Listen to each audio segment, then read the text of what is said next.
Assalamualaikum warahmatullahi wabarakatuh. Apa kabar sahabat Quote Bijak 89 semuanya? Pasti kalian semuanya baik dan selalu dalam lindungan Allah pastinya.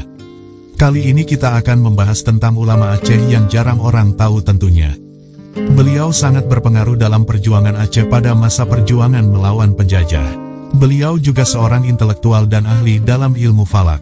Beliau adalah Tengku Cik Kutakarang. Bagaimana sejarahnya? Mari kita simak pembahasannya.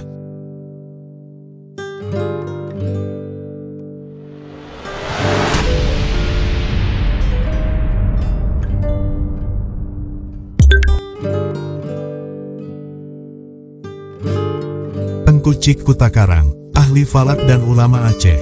Tengku Cik Kutakarang adalah nama panggilan dari Syekh Abbas bin Muhammad Al-Asya. Atau Syekh Abbas Kutakarang adalah seorang ahli ilmu falak, pejuang, dan ahli pengobatan pada pertengahan abad ke-19.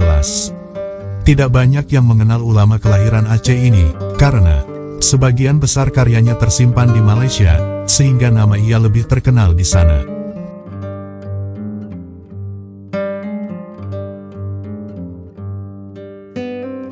Tengku Cik Kutakarang lahir di kampung Kutakarang, yang saat ini masuk pada wilayah Kecamatan Darul Imarah, Kabupaten Aceh Besar. Walaupun tidak ada catatan tertulis mengenai waktu kelahirannya, tetapi dapat dipastikan bahwa ia hidup pada pertengahan abad-abad ke-19. Kesimpulan ini diambil dari kitab-kitab ia yang selesai ditulis pada sekitar masa itu. Di antara kitab-kitab tersebut antara lain adalah Kitab Kuno, yang selesai ditulis pada tahun 1259 Hijriah bertepatan dengan tahun 1843 Masehi, serta Kitab Sirajus Zalam yang selesai ditulis pada tahun 1266 Hijriah atau bertepatan dengan tahun 1849 Masehi.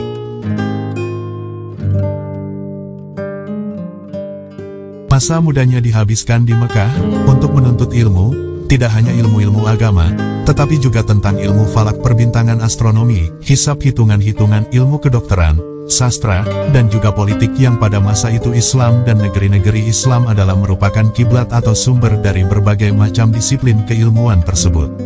Selain itu ia juga belajar tarekat Khalwatiyah dan juga fikih mazhab Syafi'i.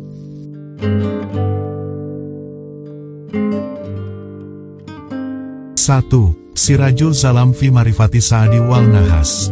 Kitab ini membahas tentang astrologi atau ilmu falak dan merupakan salah satu rujukan utama dalam bidang ilmu falak, hisab, dan astrologi astronomi sejak dahulu hingga saat ini.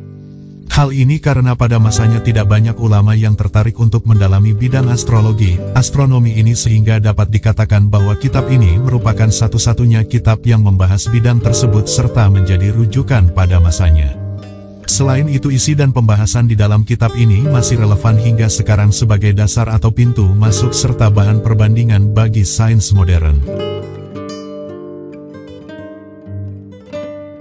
2. Kitabur Rahmah. Kitab ini membahas mengenai obat-obatan dan tata cara pengobatan yang dialihbahasakan dari bahasa Arab ke bahasa Melayu.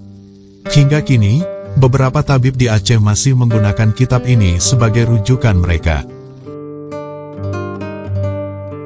3. Tazkiratul Rakidin 1886 dan Mawizatul Ikhwan 1889. Dua kitab ini berisikan nasihat-nasihat yang berkaitan dengan perang Sabil yang sedang dihadapi oleh Kesultanan Aceh pada masa itu. 4. Taj al-Muluk. Kitab ini berkaitan dengan ilmu hisab dan di beberapa daerah di Aceh, kitab ini masih dijadikan bahan bacaan hingga sekarang. Metode hisab yang digunakan berbeda dengan metode hisab bernuansa urfi yang selama ini digunakan. Peranan dalam bidang sosial kemasyarakatan. Selain sebagai seorang ulama, Tengku Cik Kutakarang juga berperan di dalam bidang pemerintahan sebagai Kadi Malikul Adil pada masa Sultan Alaidin Ibrahim Mansur Shah tahun 1857 sampai tahun 1870. Ia pernah memfatwakan, barang siapa yang memerangi kafir hendaklah dengan mempergunakan alat-alat senjata yang sama dengan yang dipakai oleh musuh. Oleh sebab itu maka para pejuang Aceh berusaha merampas dan membawa lari senjata-senjata Belanda. Inilah sejarah singkat tentang Tengku Cik Kutakarang. Semoga bermanfaat dan menambah pengetahuan kita semua terhadap sejarah ulama-ulama Aceh.